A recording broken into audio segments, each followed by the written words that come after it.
Well, this is a poetry reading. It's also a party. It's a celebration of a remarkable poet and a remarkable book, and of the culture that both the poet and the book came out of, and the culture that both the poet and the book made possible. It's really thrilling to be able to do this in this room, and we can, at the beginning, thank Gary Snyder for being here today.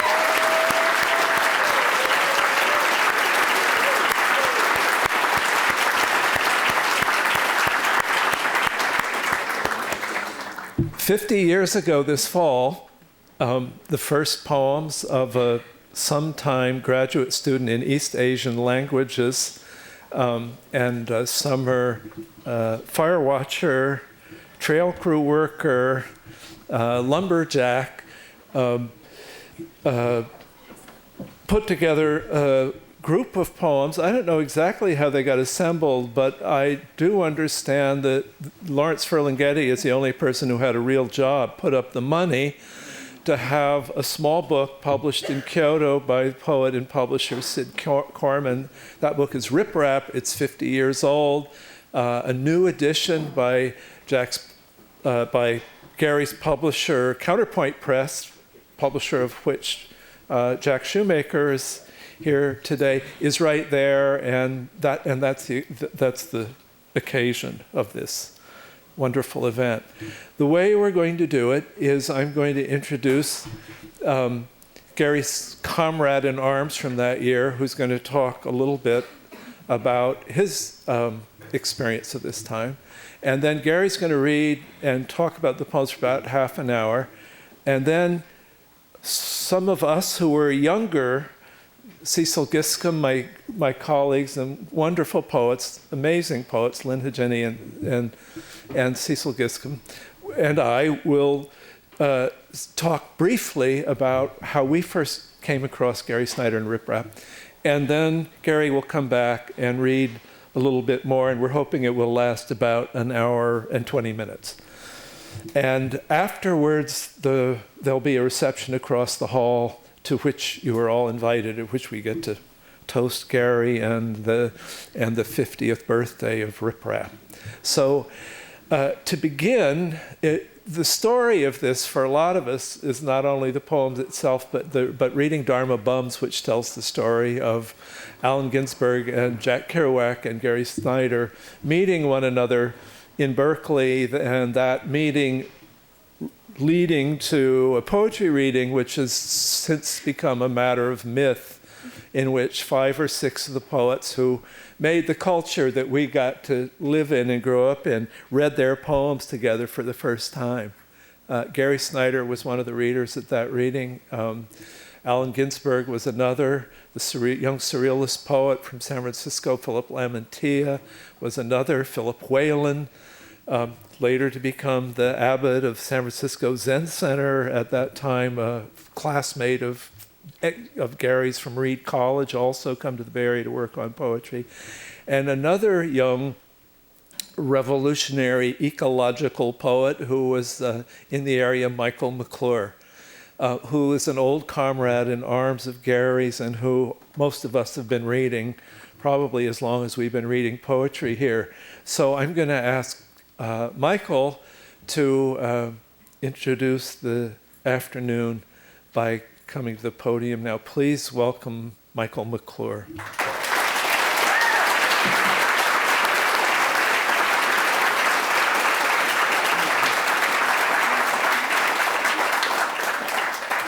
Thank you.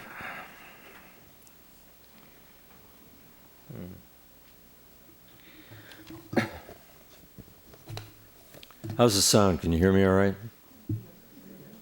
Okay. Jack Shoemaker asked me to say something about meeting Gary 52 years ago. On a typically foggy and cool October night, I walked into the Six Gallery in the Marina District of San Francisco. On the stage, a knocked-together 2x4 dais made for the occasion. On that I saw my fellow readers, Allen Ginsberg, I knew him. Philip Lamontia, I knew him also. And of course, Kenneth Rexroth, the master of ceremonies, our savant of that era. There were two readers I did not know. Philip Whalen, already just beginning to get a bit chubby, and a young man only a few years older than me, with what I saw as a handsome, foxy face and a kind of laughing litheness. But before the reading was over, I began to change some of my ideas of natural history. The young man I first saw as fox-like began to dawn on me as another creature. In the poem Berry Feast, Snyder introduced the coyote, the trickster, medicine guy, with his own science of morals and his own non-human-centered cosmos. In fact, Gary has laid upon all of us the idea of coyote, and as he has done with his concept of Turtle Island. It was a good place to start to give that first public reading of Berry Feast. And Berry Feast begins,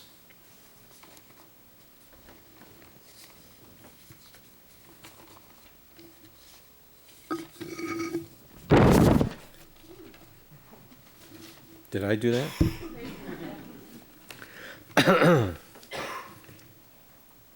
Berry Feast. Fur the color of mud, the smooth loper, crapulous old man, a drifter, praises of Coyote the nasty, the fat puppy that abused himself, the ugly gambler, bringer of goodies. In bear shit, find it in August. Neat pile on the fragrant trail in late August, perhaps by a larch tree. Bear has been eating the berries. High meadow, late summer. Snow gone. Black bear, eating berries, married to a woman whose breasts bleed from nursing the half-human cubs. Somewhere, of course, there are people collecting and junking, gibbering all day. Where I shoot my arrows, there is the sunflower's shade. Song of the rattlesnake. Coiled in the boulder's groin. Cock! Cock! Cock! Sang Coyote, mating with humankind. The chainsaw falls for boards of pine. Suburban bedrooms, block on block, will waver with this grain and knot. The maddening shapes will start and fade each morning when the commuters wake, joined boards hung on frames, a box to catch the biped in. And shadow swings around the tree, shifting on the berry bush. From leaf to leaf around each day, the shadow swings around the tree.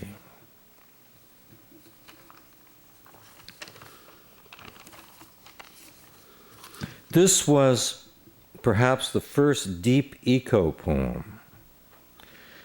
We hear from critics of the beat culture. We hear from critics of the beats countless explorations of the Ginsberg, Kerouac, Cassidy romance and cross-country driving. But the deeper effects of the unforeseen symbiosis of that evening are around us in other ways. In the recognition of the coyote,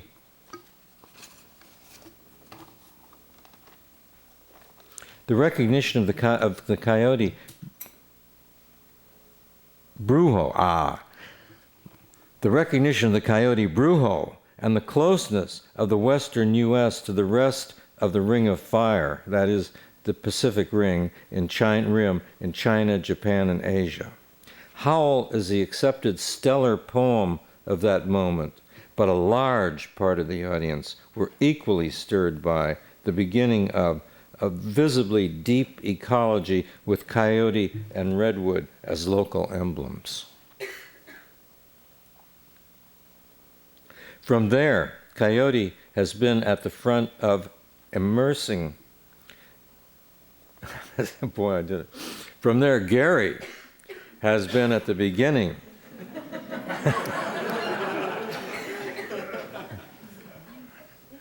Quick audience point. From there, Gary has been at the front of immersing some of us in Asian thought and religion and language, which has allowed us to be more myriad-minded. To me, it doesn't seem to be that big a jump from Gary sitting with Jack Kerouac in Loch McCorkle's woodsy Mill Valley forest shack and practicing Zen sitting or night runs along trails as a form of Zen sitting, Zen meditation with Jack Kerouac. From the enlargements of, not a large, doesn't seem that large a step from that to the enlargements of the potential of consciousness found in both Dogen and the submicroscopic elucidation of the thousands of atoms in a ribosome molecule, or deep imaginings of our distant mammal hunter ancestors. Something has come about, floating on the sheer brutality of our culture, our higher awarenesses.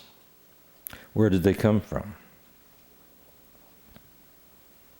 How, with and without technology, do we get closer to the stars and far galaxies, to the non-point and non-moment where nothingness begins?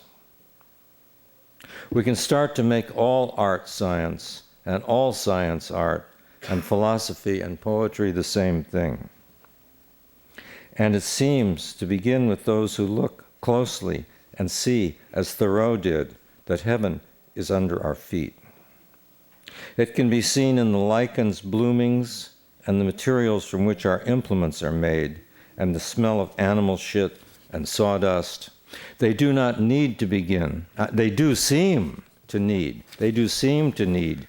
to begin with young mammals as clear-eyed and thoughtfully thoughtless as a coyote or a naturalist poet like Gary Snyder. And with that, I ask Gary to come.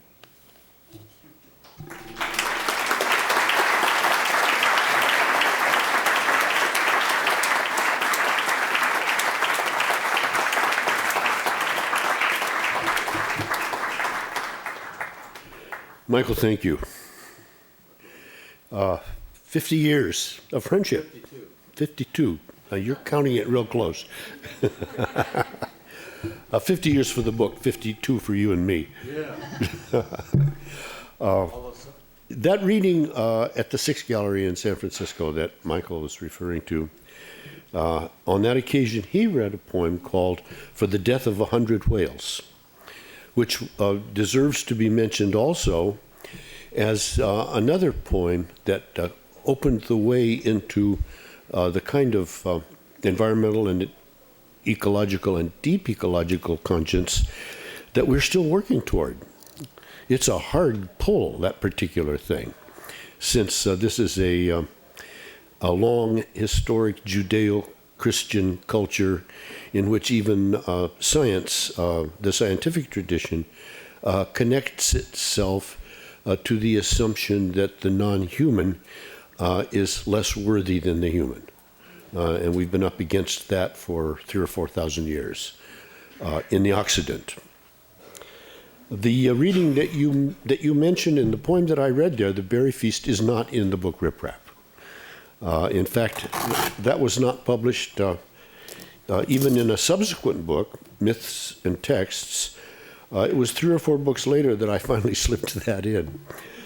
But it does get credit for being, I think, the first or one of the first literary mentions of coyote, the trickster figure of Native American culture, in our literature, with the exception of the great and occasionally remembered Jaime de Angelo, who had done his book for his children, Indian Tales, even earlier, and which Ezra Pound had written him back. They had a correspondence for a while, saying, Jaime, perhaps you are the next great American poet. Jaime wasn't interested. It's probably just as well.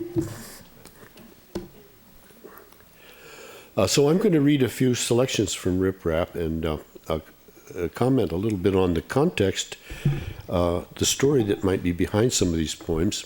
First of all, the title. Riprap is an Old English word,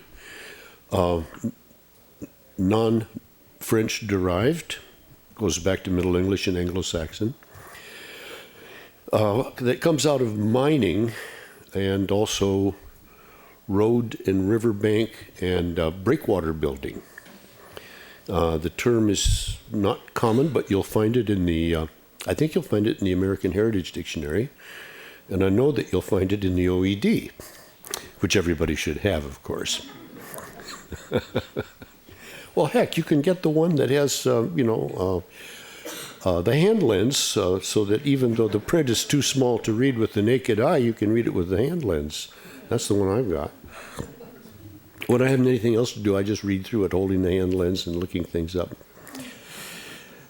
Riprap is used for as in England, you'll see it as a term for the loose, unmortared cobble placed on breakwaters, going out into the salt water and making a place to bring small craft in. It was used for unmortared pathways in mines where you could keep your feet out of the mud and also give purchase to the draft animals working underground or the workers working underground. And then I came across it when I started doing trail crew repair work in the High Sierra, where it was the common term for unmortared cobble pathways laid usually on top of very smooth, hard glacier-polished granite, since horses and mules with shoes on tend to slip and fall down on glacier-polished granite, and you need something for a purchase. So that was a kind of an exotic work that I had never heard of coming down from the Pacific Northwest as I had, where almost all the rock is kind of igneous and soft, and there isn't any such thing as glacier-polished granite. Instead, we just have glaciers, or had. They're beginning to disappear now. But they're still there. So I named the collection Riprap after that sense of working with rock, individual rocks, choosing and placing rocks, a kind of apprenticeship in elementary stonemasonry. I could have probably gone on and really learned how to do that, if I'd gotten a real career.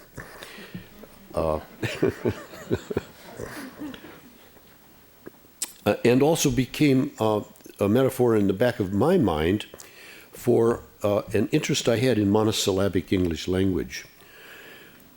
In the Anglo-Saxon and Middle English predecessor of the Norman invasion, at which time the French language became the language of the ruling class for 300 years. And Anglo-Saxon and French gradually merged over that 300 years to the point where the English ruling class gave up on sending their adolescent children to France to make sure that they could also speak good French. The English don't like to talk about this. But the English language is a Creole, technically speaking. It's a mixture of two different languages that finally stabilized. And the blunter, lower class, and more intense words come from the pre-Norman, the pre-French language that we now speak. And we all know the difference between shit and fecal, or fuck and intercourse. Those are the differences between the older language and the newer language. So I liked the older language, since I heard a lot of it when I was working with these guys. But riprapping is like, putting those things down. And as a student of language and linguistics, anthropological linguistics, right out of my undergraduate days, I went back into the history of the English language with a lot of pleasure, and even tried to learn to read a little Anglo-Saxon, and spent one summer on a lookout, Crater Mountain Lookout, reading Chaucer, reading all of Chaucer in Middle English, which wasn't very hard. After the first 2 weeks, I didn't have to look anything up anymore. The Chinese influence also comes into it, of course. Classical Chinese, and I was a student of literary Chinese here at Berkeley, and studied under Professor Chen Shishang, Peter Budberg, Ed Schaefer, Donald Shively. Gosh, eminent people. I was so lucky. I didn't even know I was lucky. One always thinks that when you think back. I didn't know I was lucky. But Chen Shishang was a remarkable teacher of classical Chinese poetry.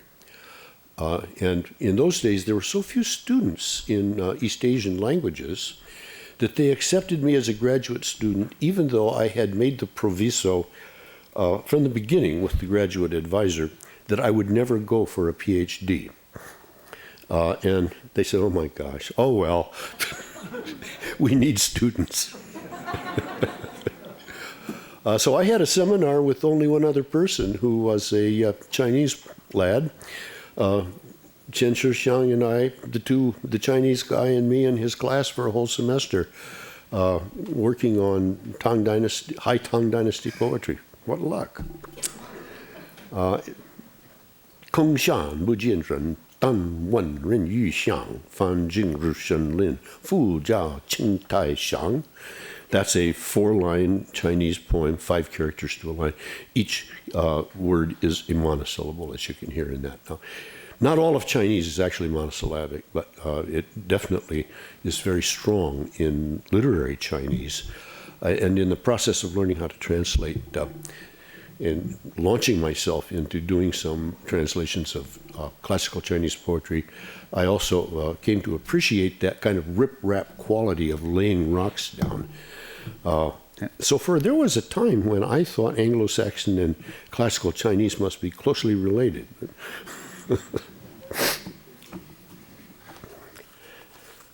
The season that I did that was 1955. I had worked on lookout in the North Cascades in the Marble Mount district of the Mount Baker National Forest as a lookout in the summer of 1952, and then again in the summer of 1953. I was a fire lookout in the same national forest on a different mountain, Sourdough Mountain, the second year. The third year, I applied to another Forest Service lookout, but I actually was hired. I was going to be in the Goat Rocks area, which is south of Mount Rainier. I got to the ranger station, and I actually bought had already purchased my whole summer's worth of groceries, 2.5 months worth of groceries. You buy them yourself, and then they load them up on mules and take them up there.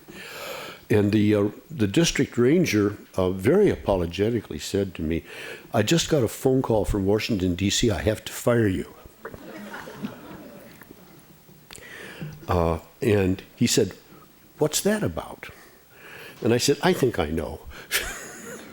It turned out that they had finally, gotten some of my history together, and I had been a member and shipped out with the Marine Cooks and Stewards Union out of New York City as a seaman the summer I was 17. The Marine Cooks and Stewards Union was a Communist Party-dominated labor union. In those days, that wasn't uncommon. And they had a sign right on the wall in the hiring hall that said, no race baiting, no red baiting, no queer baiting. $100 fine, first offense. Expulsion from the union, second offense. Only about 20% of the guys in the hiring hall were Caucasoid. And the rest were Caribbean, Black, Philippine, and East Asian. So that's who I shipped out with. Turns out the FBI knew all about it. And I was declared a security risk on a lookout.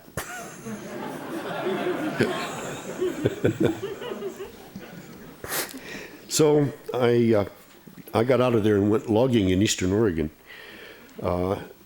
Working for the private sector is so relaxing. And then you don't have to sign a loyalty oath or anything. And then I went on in later seasons to get away with working for the Park Service in Yosemite, and they never checked my record there for some reason. On trail crew, which is where I learned both to use dynamite and how to blow things up. I was taught that by the government.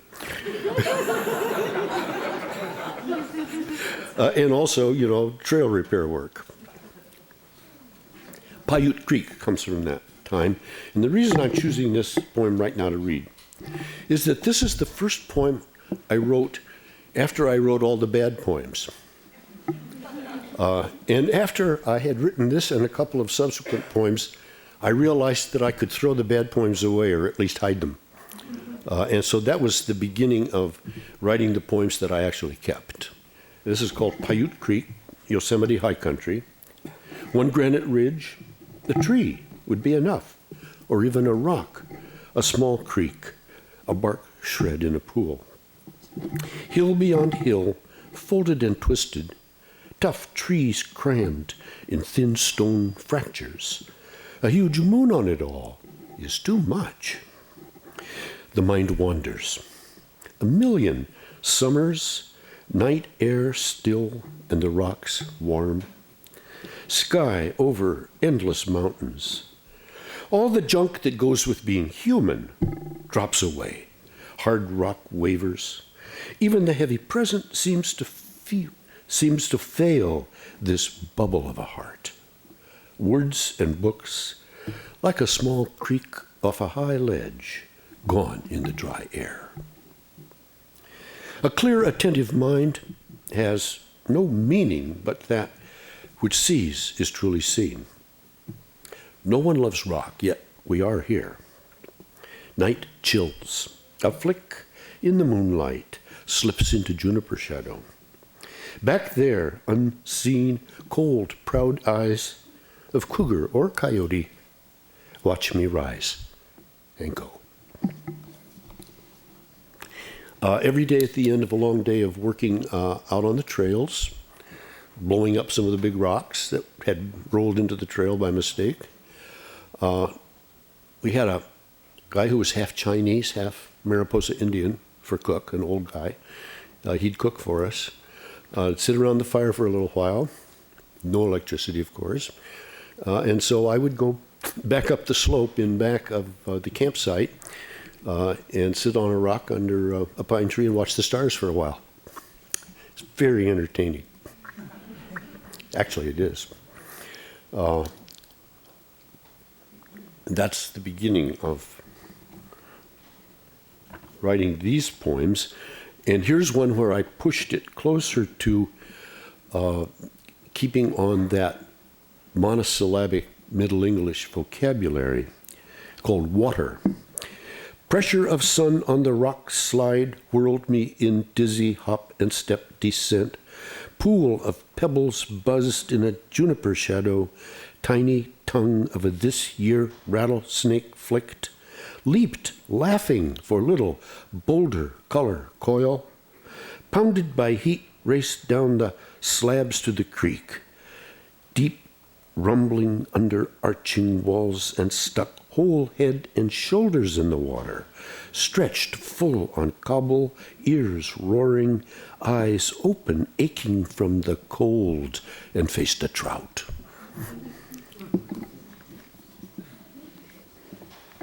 And that's in the Yosemite High Country, too.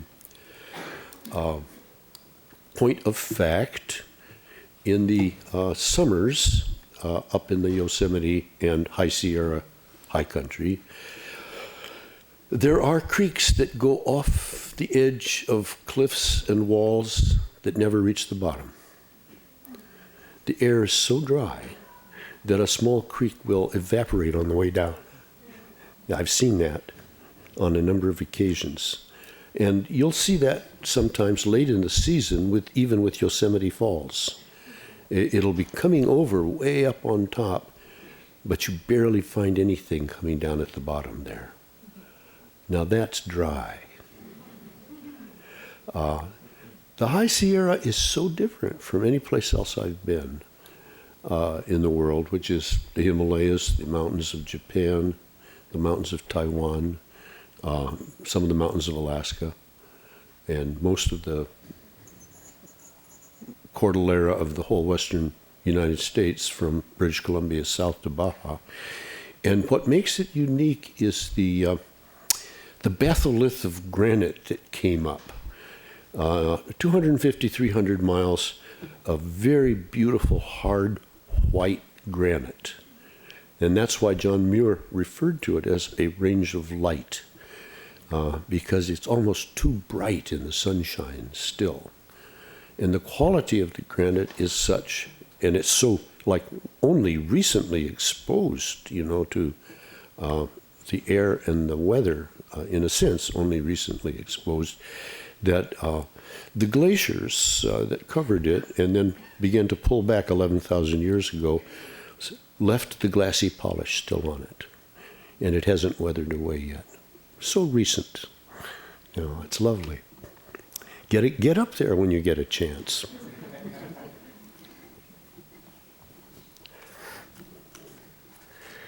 Another work poem from those years called Hay for the Horses, which I guess is my most anthologized poem in high school and college anthologies.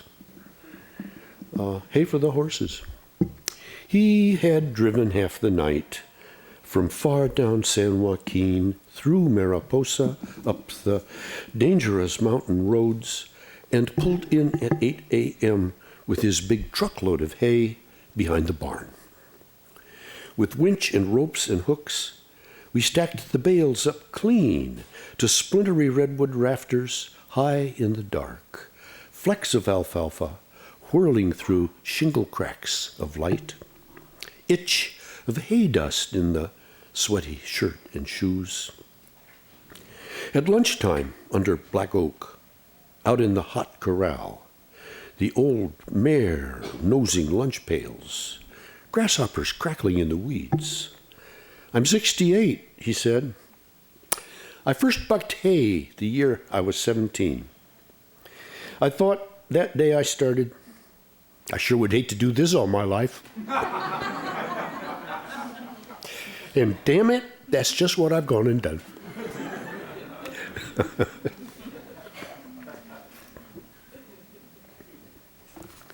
Now, as Han-Shan says, look out, it might happen to you.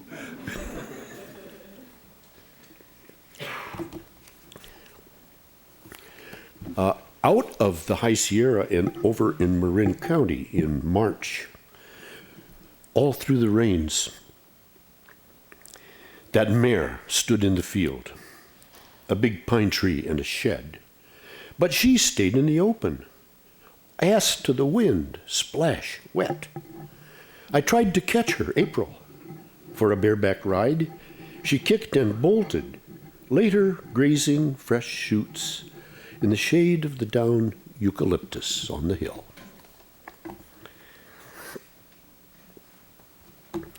The collection Riprap I wrote intentionally to be accessible. It's not the only kind of poetry I was writing then. You heard Michael read some of those initial selections from The Berry Feast, which was written at the very same time or even a little earlier.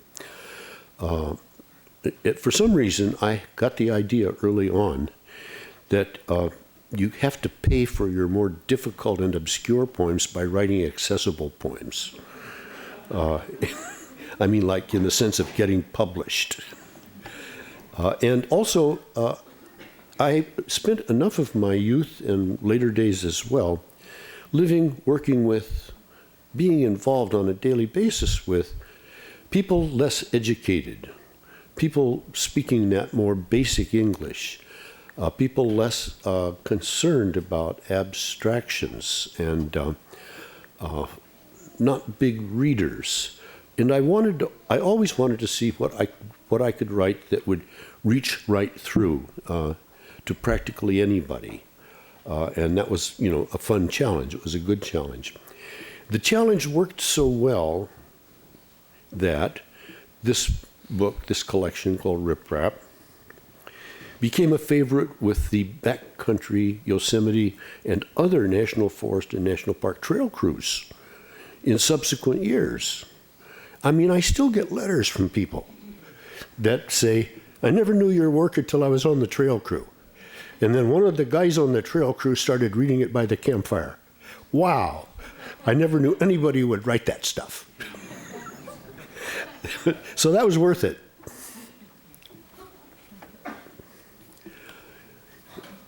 Earlier on, summer of '53, I was on Sourdough Mountain Lookout in the North Cascades. The Mount Baker National Forest is almost no more. It was subsumed into the North Cascades National Park. You know, we've been too successful in some ways.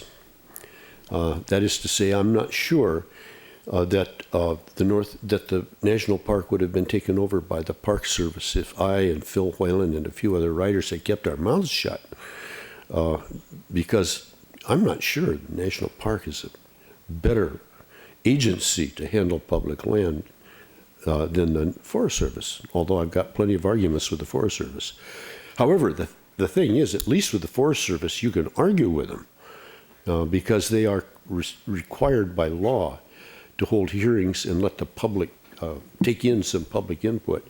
The Park Service is more distant, more remote, more arrogant, and more certain of itself, which makes it difficult, to have a conversation. Fire lookout work is some of the greatest work there is. And there are very few fire lookouts that have people on them anymore, because they can look for forest fires and even, little campfires from satellites in the sky. And then it only takes one light plane with the right kind of software to cruise over an area after a lightning storm and pick out any place where there's a little heat coming off the ground with infrared. There are still a few lookouts that are still, as we used to say, manned. Now I don't know what we say now. We say peopled, I guess. And the Sourdough Mountain happens to be a lookout that is still intact. It was never taken down. And instead, you can volunteer to go and be there free and not get paid. That's the new Forest Service. That's the new Park Service.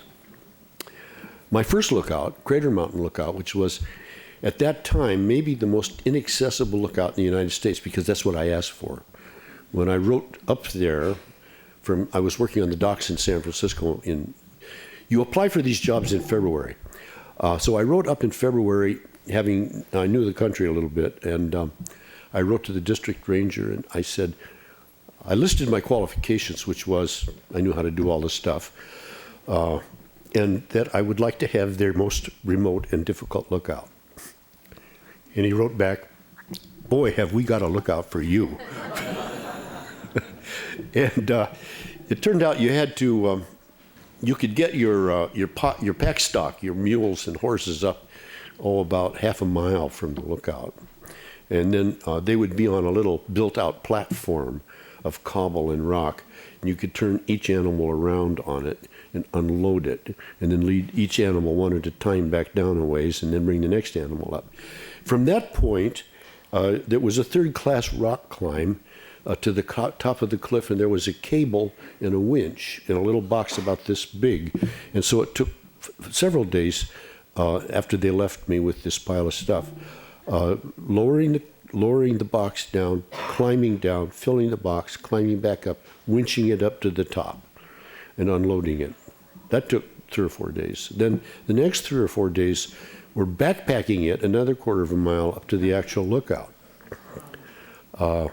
And then to get water, you had to drop yourself down over the north side with a safety rope and get some ice from the top of a glacier.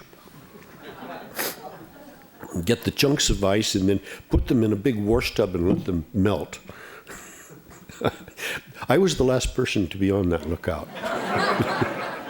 They never put anybody on that lookout again. And that was Crater Mountain. And 4 or 5 years later, they sent a party up there to tear it up, pile it on the ground, and set fire to it. And that was the end of it. But this was Sourdough Mountain, mid-August at Sourdough Mountain Lookout. Down valley, the smoke haze, 3 days heat after 5 days rain. Pitch glows on the fir cones. Across rocks and meadows, swarms of new flies. I cannot remember things I once read. A few friends, but they are in cities. Drinking cold snow water from a tin cup. Looking down for miles through high, still air.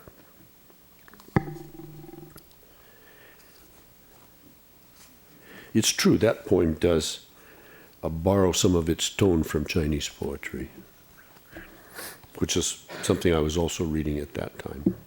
I'm going to finish this little portion here and then turn this over to some of the other folks for a bit. This is called Riprap. It's the final poem in the Riprap sequence. Lay down these words before your mind like rocks, placed solid by hands in choice of place, set before the body of the mind in space and time, solidity of bark, leaf, or wall, riprap of things, cobble of Milky Way, straying planets, these poems, people, lost ponies with dragging saddles, and rocky surefoot trails, the worlds like an endless, four-dimensional game of Go. Ants and pebbles, in the thin loam each rock a word, a creek-washed stone, with torment of fire and weight, crystal and sediment linked hot, all change in thoughts as well as things. This is a lot of fun for me, and I'll be back and read a few Chinese translations before we close this out. I am so grateful and touched that my peers, and in some ways my masters, these eminent, great poets, Len Haginian, Michael McClure, Bob Hass, and Mr. Giscombe, who I thought was from England, but who's not. Ohio. That's equal, for me, that's equally exotic. So thank you, all of you, and I'll be back.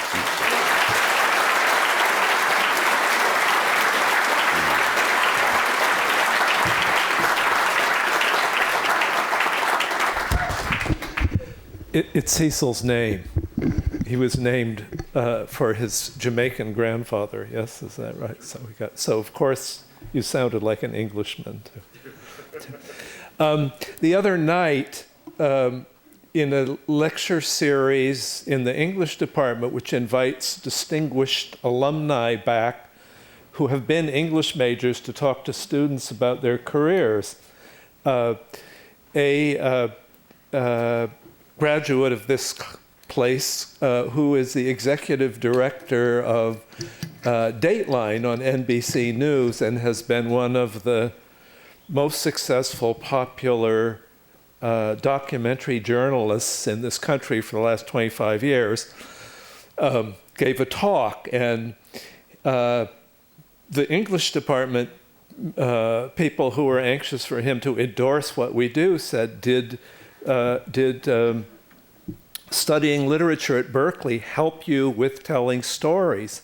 And he said, oh, yes. And the person who did theory of the novel said, was it the English novel course that did this? And he said, no, actually, I looked at the novel section of the bookstore and it looked like a lot of reading, so I took this course in poetry because it was short books.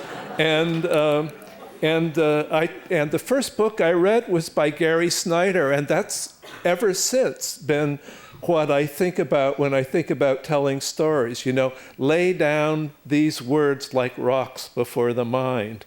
So it's not only among poets that those words had their resonance. It was incredibly moving for me to hear you read those poems just now, because, and to hear that you thought of Paiute Creek as your first real poem, because that poem was like lightning striking for me the first time I read it. I was in graduate school. I had grown up around here, and I had spent my childhood and high school years and college years hunting and fishing in the Coast Range and on the coast, and in the summer hiking a lot and hunting, skiing a little in the Sierra Nevada.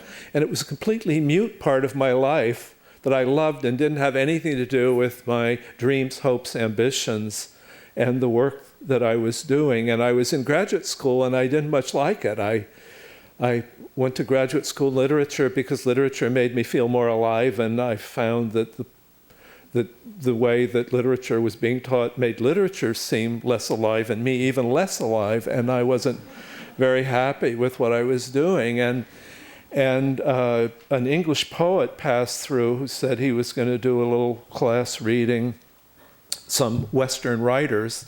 Donald Davy, who's a wonderful poet, and the first day in that class, the first thing we did was read Riprap, and I felt like what made me feel alive in my life and what had made me feel alive in literature came together in my, like Wile E. Coyote getting banged in the head, you know, that gong sensation. I think I don't know all those poems by heart, but I know a lot of them nearly by heart, from that feeling of radical simplicity and directness that gave me back a fresh sense of life in those poems that I'm eternally grateful for. Down Valley, a smoke haze, 3 days heat after 5 days rains, across streams and meadows, swarms of new flies. I won't do this, but I can. And it was, they entered me like, you know, some mother's milk of the possibility of being alive in writing.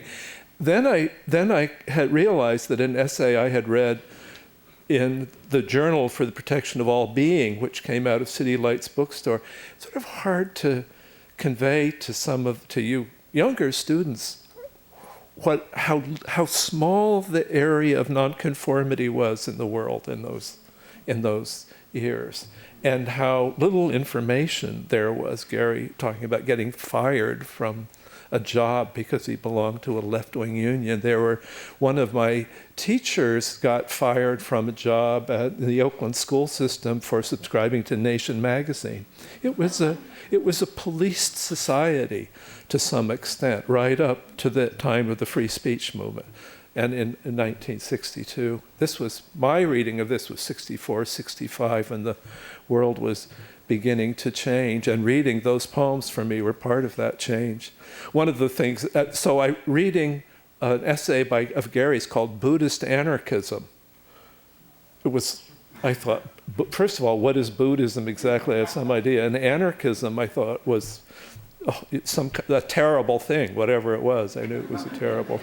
So I put these two things together, and then I came across Myths and Texts, and then, as Michael said, and Michael's poems of that period too, and came to this sense that people were thinking about the stuff I cared about in deep ways, and they were thinking with their senses, and they were thinking through traditions of poetry I didn't even know about. I had this experience. Hundreds, thousands of other people were having this experience at that time, being opened in new ways by this work. There were small parts too. I started lobbying the creative writing people at Stanford, where I was studying, to get Gary to come and read, and he did. I forget, I was trying to remember if it was 65 or 66, but somewhere in there. And then the next astonishing thing was, when he arrived, was that in 64, he had an earring. He was the first male, not in a pirate movie, that I had ever seen, who had an earring, a turquoise earring, which I believe it may not be exactly the same one, but I thought, whoa, this is really, many things started to shift in my imagination as a result of this possibility. Anyway, that small story of one way he gave a lot of us, I think, the gift of his language, but the gift of our places, the gift of our own senses, the gift of many other ways of imagining the world than the ways that were given to us out of the not unrich traditions that were raised in. He radically changed them, and partly he did it with this very, in some ways, as he said, very simple book of poems. That's part of my story, and I'm going to turn it over to my colleague Cecil Giscombe to speak for a few moments.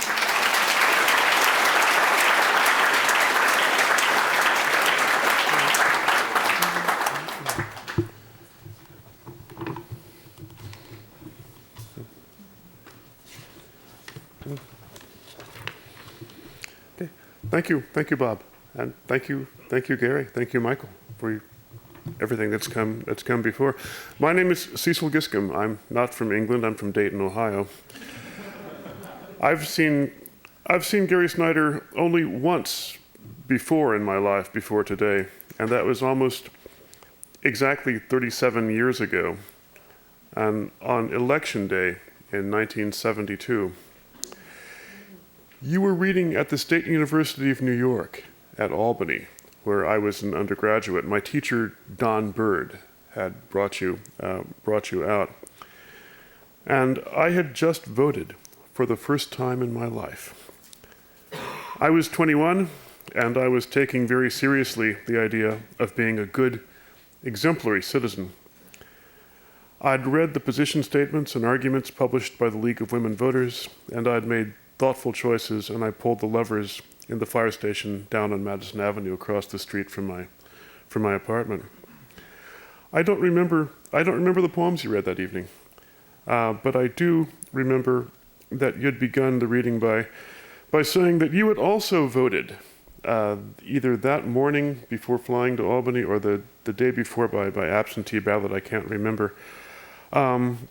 But then you sighed and you said that it seemed likely that the government of the United States was going to remain in the hands of some pretty bad people at the end of the day. But that, awful as that was, it only meant that we had more work to do.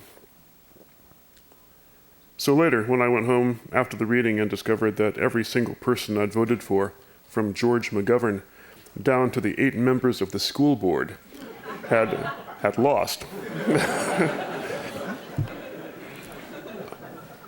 I remembered what you'd said, and I thought about how complex citizenship actually is. I'd come to the poems 3 years before that in a poetry course, freshman year, 1969, in an anthology, Stephen Berg and Robert Mazey's Naked Poetry, Recent American Poetry in Open Forms anthology, which I imagine many of you know. I still have my copy. It's tattered. Here in this book was the complicatedness of the 1960s, the oppositeness of things, the things that were starting to change, as Bob said. It's a brilliant book, Naked Poetry, but all the poets were white. All but 2 were male. And still, it was a brilliant book. I read, and I was taken with Mid-August at Sourdough Mountain Lookout, Hay for the Horses, Things to Do Around Kyoto. But I was most taken, I think, with the excerpts from Myths and Texts, and later, found my copy of the book at a bookstore. Northern Lights bookstore in downtown Albany. My students, some of whom are probably here, will remember some things from our travel writing course last year. They'll remember our reading Dharma Bums, and then our trip to Yosemite, to Matterhorn Peak after that. A fraught trip. But an interesting trip as well. And they will recall, I hope, our choral reading of The Bear from Myths and Texts. The poem that begins with an epigraph from the Aino Islands in Japan. As for me, I am a child of the god of the mountains. And there's this. Somewhere, I can't find it because we've moved so many times over the last 20 or 30 years. Somewhere there exists a photograph of me from 10 or 20 years ago, standing in front of a green blur, standing there doing something. Now Sid Corman talked about the value of visiting places famed in legend or poetry. This in his introduction to Basho's Backroads to Far Towns. What I'm doing in the photograph is standing in front of a forest next to the Elwha River, reading from the Norton Anthology aloud, the Elwha River, Gary Snyder's poem. Elwha, from its source, thread-white falls out of snow tunnel mouths with cold mist breath, saddles of deep snow on the ridges. My love for the work, the old writing, the new writing continues. It's been a great pleasure, being here in this library with this company. Thank you, Bob, for asking me to be part of this.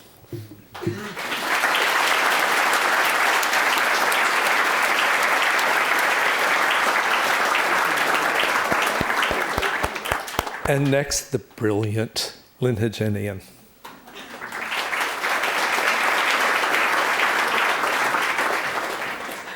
Thank you. Am I brilliant because of Gary Snyder? That's not actually such a stupid question, or it's certainly not a glib one. In 1960, I was a freshman at Radcliffe, was still Radcliffe College then, taking a course in linguistic anthropology, and flirting around the outskirts of the poetry scene in Cambridge at the time.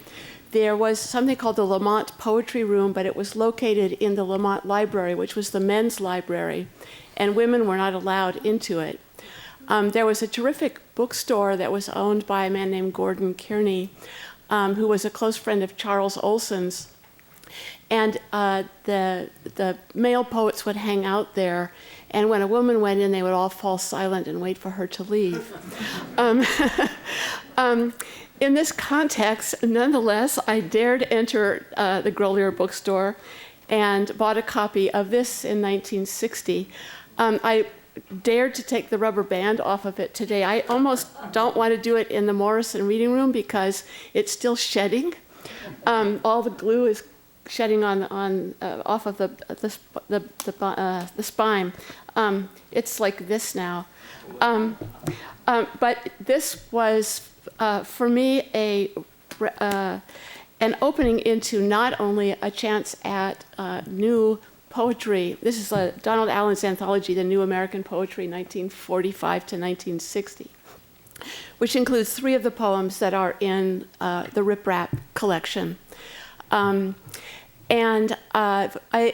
linguistic anthropology, I was learning that in languages are situated entire worldviews.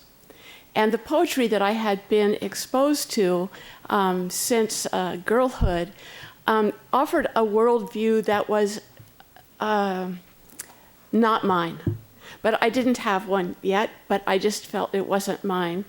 And my encounters with the new American poetry gave me an opportunity to see new uses of language which were offering new worldviews. The new American poetry, and in many ways, because I was from California, displaced into Cambridge, Massachusetts, the California poetry in the book was especially resonant for me, and of course the Riprap poems and some poems from Myths and Texts are in the Donald Allen anthology. So I was presented with first a counter-poetics, an alternative to the dominant, let us say, mainstream poetics and poetry that was available in publications of the time, especially books. The second was a counter-politics, and which is concomitant with the counter-poetics and the emerging counterculture that had still about 6-7 years to come into full view in the 1966-67. Counterpolitics, counterculture, and counterpoetics all coming up at once in the new language. In 1968, I was back in California, and in August, bought a copy of the original Riprap, which I got at City Lights, which was not unfriendly to women. And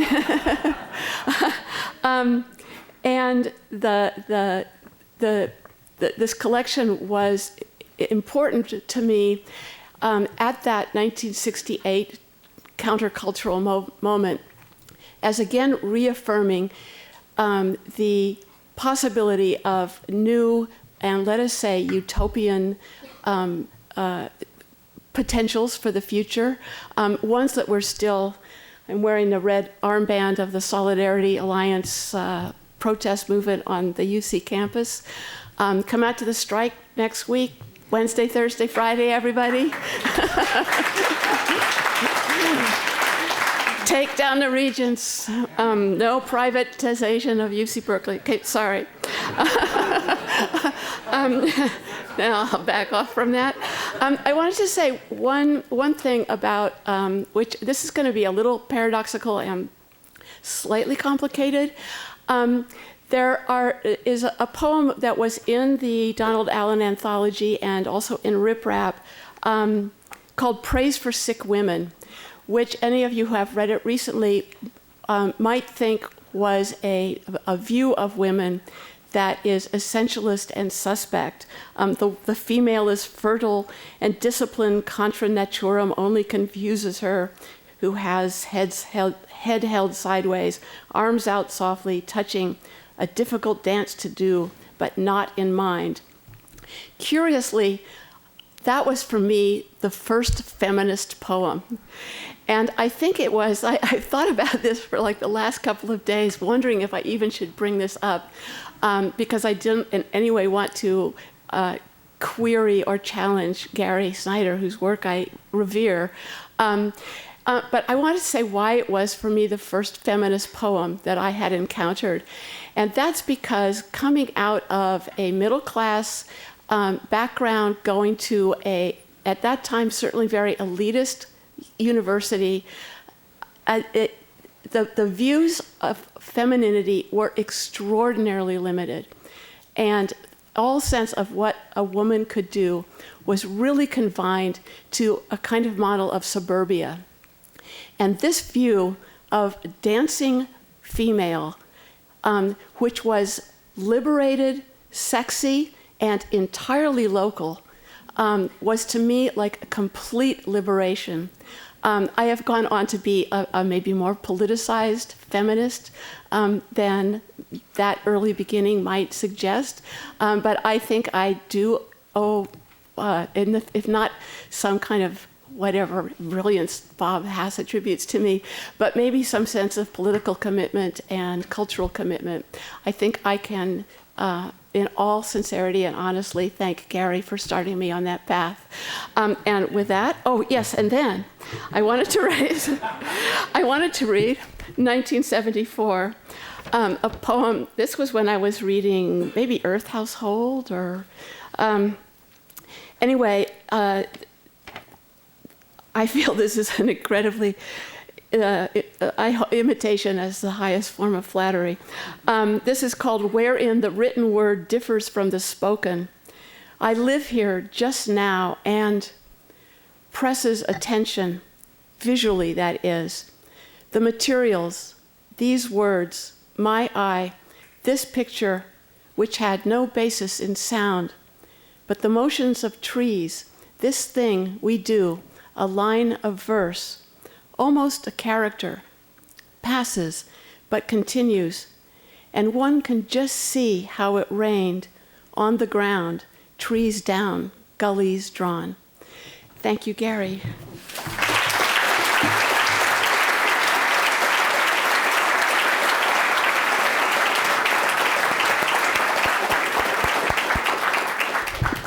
There is a poem in one of those books in which the woman in the poem says to the poet in the poem, after throwing an egg in his face, "The hell with your fertility cult."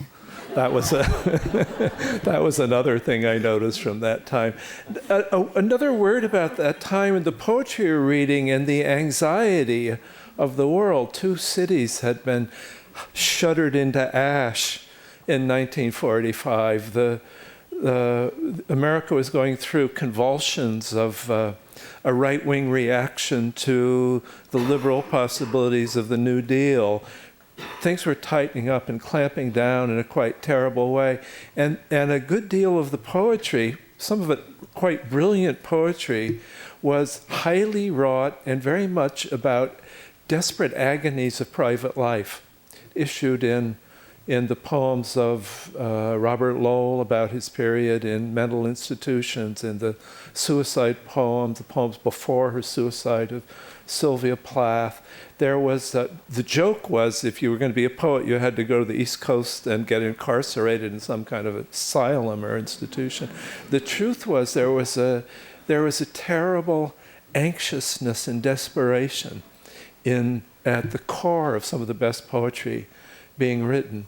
So another thing about poetry of Michael and of Gary was its utopian possibility was its sanity and clarity. And I suppose what drew me to some of those lines was that they weren't anguished. They invited you to find the part of yourselves that were alive and clear and open. And some of that was also in the second version of Riprap, which included the classical poems of one Chinese poet of the Tang Dynasty that Gary had been translating at the time. Those translations show up in quotations from Jack Kerouac in The Dharma Bums, which tells the story of that time. But as much as, well, they are Gary's own poems, along with the poems in Riprap. There were the remarkable poems of a monk, Buddhist monk named Han-Shan, which means cold mountain, who supposedly lived in a place called Cold Mountain.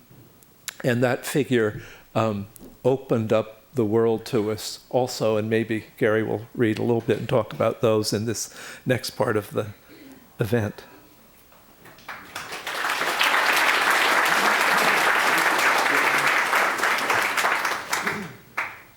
That's just what I was going to do.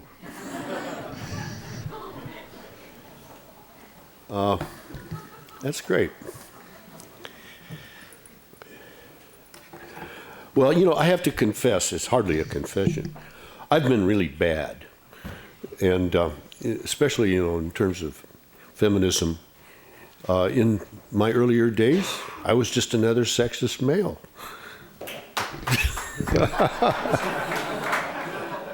I don't know why you would clap about that, but I was also instructed by living a lot in the real world and with what you might call real people, where you lived in your body and with your body a lot of the time.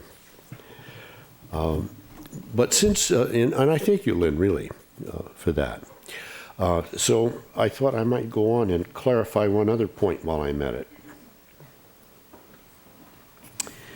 That is a point in this collection, Riprap. A poem called For a Far Out Friend that opens with the line, "Because I once beat you up, drunk, stung with weeks of torment, and saw you no more." And goes on, the poem does. Sandra Gilbert wrote about that poem in one of her books, I forget which one, took that poem on and said it was very bad of me to say that, and that, you know, violence towards women is not acceptable, which of course I know.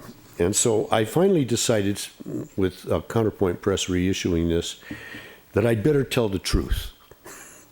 Which, you know, the curious thing is, at the time I wrote the poem, I didn't think I could tell the truth. So I'm going to read the little note that goes with the poem now. It's in the book. The first line of this poem has been criticized with good reason. The circumstances that gave rise to the poem, as I remember it, happened in the early 50s in Berkeley. Coming out of a late party one night with my date, who was really smashed, she started beating on me in anger. And I let her whack me, protesting, till I got her into the car, my father's old Packard. It says something about the poems and how things have changed, that in writing the poem down, I thought that saying I'd hit her was more manly or more gentlemanly thing to say, an idea that comes from chivalry perhaps. I never laid an ungentle hand on her.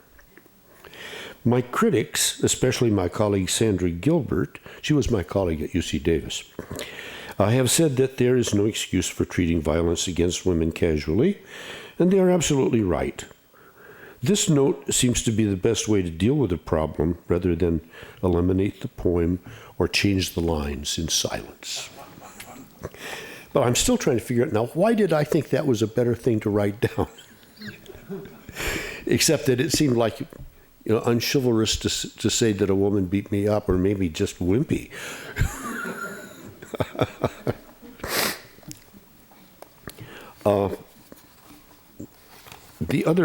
One of the great things I got from being a graduate student at Berkeley, as I've already said, was the opportunity to get some really high quality instruction in classical Chinese literature. And I'm going to ask Mr. Giscombe, when you were at Albany in the 70s, do you remember a Chinese graduate student named Zhong Ling?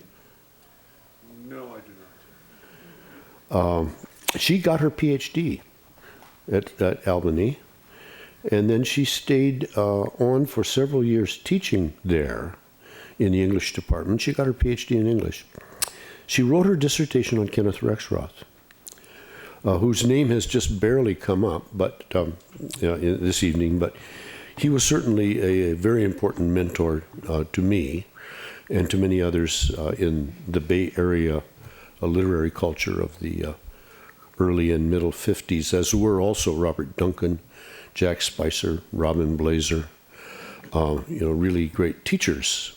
I was just the youngest in those days. Anyway, Zhong Ling is now dean of the Department of Arts and Letters at a college in Hong Kong. And she wrote a interestingly critical article on my translations of Han-Shan at one point. But I'm going to read a few translations, then I'll say what she said about them. It hasn't anything to do with feminism. Han-Shan means cold mountain. And it's really true. I mean, this is a very old thing in China. You get your name from the place that you hang out. Buddhist monks and priests generally took the name of their mountain. And you would have to find out by searching around a little bit to find out, to get their name. And then you'd have to search further to get the name they were born with, which is almost impossible to get sometimes because you have a Dharma name, or if you're a writer or a painter, you have your artistic name, which is known in the trade as the style. And the family name and given name are only part of the various names that you carry through life. Nobody knows what this guy's name was. In fact, nobody knows if he ever existed. But the place called Han-Shan, Cold Mountain, is there. And apparently somebody was there at one time that became known by the name of the mountain and the area. And about 300 poems are attributed to one or two or three people, but they say one, at that time, at that place. And, the Chinese don't care who it was. It's just like Homer. If Homer didn't write the Iliad, somebody called Homer did.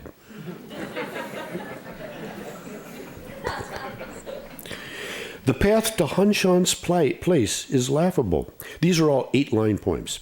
A path, but no sign of cart or horse. Converging gorges, hard to trace their twists. Jumbled cliffs, unbelievably rugged. 1,000 grasses bend with dew. A hill of pines hums in the wind. And now I've lost the shortcut home. Body asking shadow, how do you keep up?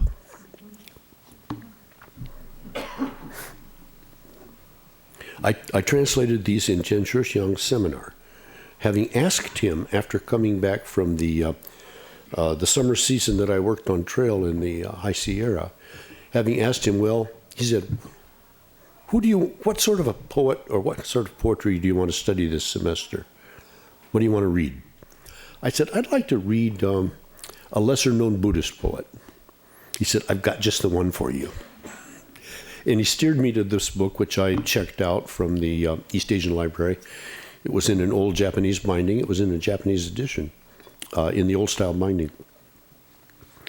And I sat, I couldn't read all 300 of them. I could barely read one with my Chinese at that time. But I hit on a good strategy, which was to pick poems that had the words Han-Shan in it,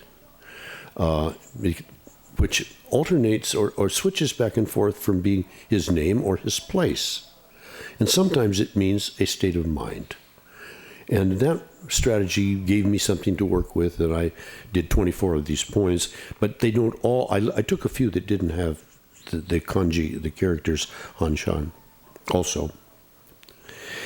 In the mountains, it's cold. Always been cold, not just this year. Jagged scarps forever snowed in, woods in the dark ravines spitting mist. Grass is still sprouting at the end of June. Leaves begin to fall in early August. And here am I, high on mountains, peering and peering, but I can't even see the sky. I settled at Cold Mountain long ago. Already it seems like years and years. Freely drifting, I prowl the woods and streams and linger watching things themselves. Men don't get this far into the mountains. White clouds gather and billow. Thin grass does for a mattress. The blue sky makes a good quilt. Happy with a stone under head, let heaven and earth go about their changes.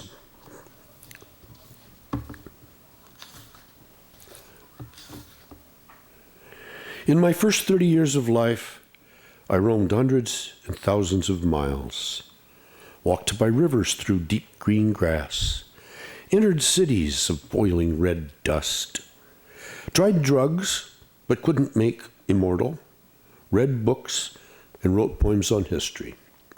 Today, I'm back at Cold Mountain. I'll sleep by the creek and purify my ears.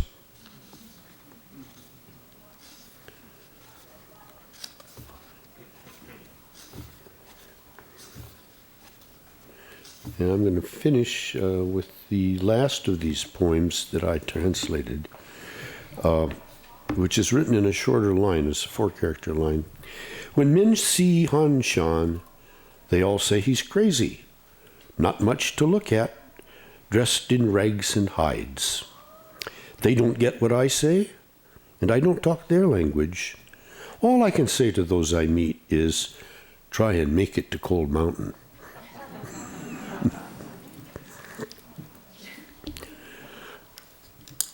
A little bit of the story that brief set of poems, those 24 poems, what they launched into the world is kind of charming. Zhongling, after teaching several years at SUNY Albany, went back and taught in Taichung, a university in Taiwan, for a number of years. and wrote some essays about my Han-Shan translations, both in Chinese and in English. I had met her at Kenneth Rexroth's house down in Santa Barbara when she was a graduate student. That's how I first met her. And then I met her again when she was teaching in Albany, and I think it was the time I was in Albany that you heard me, that she was there. Maybe she was on the faculty already. I don't remember her, but Yeah. I'll ask my friend. Well, think about it anyway. You remember a Chinese woman? Very small. And she was Kuomintang, mainland Chinese. She wasn't a Fujian dialect-speaking, old-time Taiwanese person. In fact, her father was an admiral in the Kuomintang Navy. But she became quite a radical. And first came to the United States to study at the University of Chicago, where she joined the Weathermen. And she went on to Albany to get her PhD. Well, I'll be seeing her in 3 weeks. She's one of the organizers of a conference in Hong Kong that I'm going to shortly.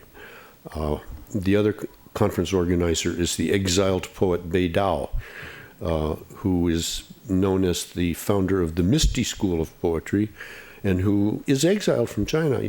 He can't return. Although his wife, who's in Beijing, she can come to Hong Kong and visit him, but he cannot go to Beijing and visit her. Zhong Ling wrote a couple of essays on this poem in which she said, "Whose mountain is this?" And it turns out, and she was right, that I made it sound like the Sierra Nevada, and I made it colder and rockier than it is. And she said, that's really in the subtropical zone of South China that has very dense, brushy trees and stuff growing even on the higher mountains, even if it's rocky. And it's rainy, but it's not cold. Then some of the Chinese literati found out about these Han-Shan translations. Mine, but then it went on. Burton Watson did a big chunk of Han-Shan translations. The very eminent translator from Japanese and Chinese, who was based theoretically for many years at Columbia, but who actually has lived in Japan almost constantly since World War II. Lives in Tokyo now. He did a really nice set of translations, and several other sets were done, including those by Bill Porter. I think Bill did all 300 of them under his sobriquet, or style, which is red pine. So Zhong Ling was invited to Harvard with some of the Chinese people involved in it to help deal with the question of how did this virtually unknown and not very highly regarded Chinese poet become so famous in Europe? Because also all of these things have been reprinted and translated into French, Italian, German. They're out there in the European world as well, and lots of people think, well, this was a major Chinese poet. So she had to give a little talk at Harvard, and I asked her, well, what did you say? And she said, well, I figured out what happened, and you can verify this for me. When you were teaching, not a graduate student, but the 1 year that you taught at Berkeley, which is in 1974, when I was brought here by the English department on a trip back from Japan to stand in for Tom Gunn for a semester while he had a sabbatical, I guess. Cyril Birch was then in the East Asian Languages department teaching, and he was invited to make a international English language anthology of Chinese poetry at that time. And he talked to me about it, and he said, well, I think I'll use your translations of Han-Shan. Okay, fine, I don't care. So Zhong Ling says it was that volume circulating all over the United States for several years and being picked up in Asia that made Han-Shan famous worldwide. And so you're responsible, Snyder, for a not such great Chinese poet becoming far too famous in the Western world. That's what I'm dealing with.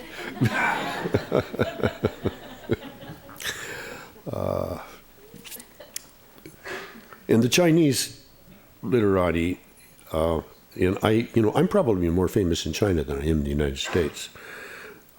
The Daily China Times, or whatever the name of that newspaper is the largest single edition of any newspaper in the world. Goes out on a daily basis, and there's 1 billion people in China. And not everybody can read and write, but a lot of them can. So they had some poems of mine in that. I figured that was the day I got the biggest exposure I'll ever have, and it was all in Chinese. But they like to say Mr. Snyder is a hermit, like Han-Shan, who lives in a remote, distant place, which is true. But every time this comes up, I say, look, I'm not like Thoreau, and I'm not like Han-Shan. I have never been celibate.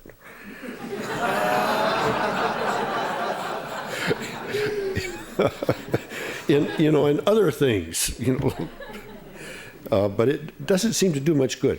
The Japanese are similar too. They just love the idea of hermit artists. But in Japan, if you live just 3/4 of a mile out of town in a little cabin with some flowers in the front yard, they'll say you're a nature-loving hermit. Well, thank you all.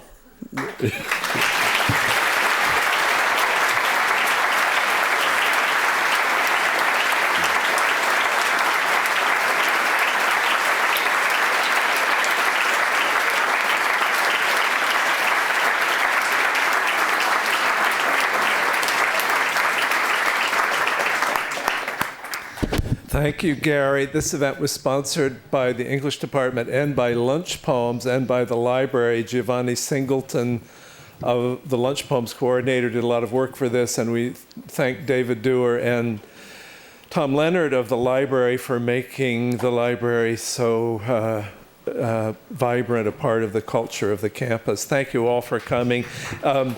The books are available. I want to also thank Jack Shoemaker, the publisher at Counterpoint Press, for being here, and thank the people from the bookstore. Gary's books are there. This wonderful 50th anniversary edition of Riprap is there. I think he can be signing some copies of it, and you're all welcome across the hall. Thanks again. Thanks for coming.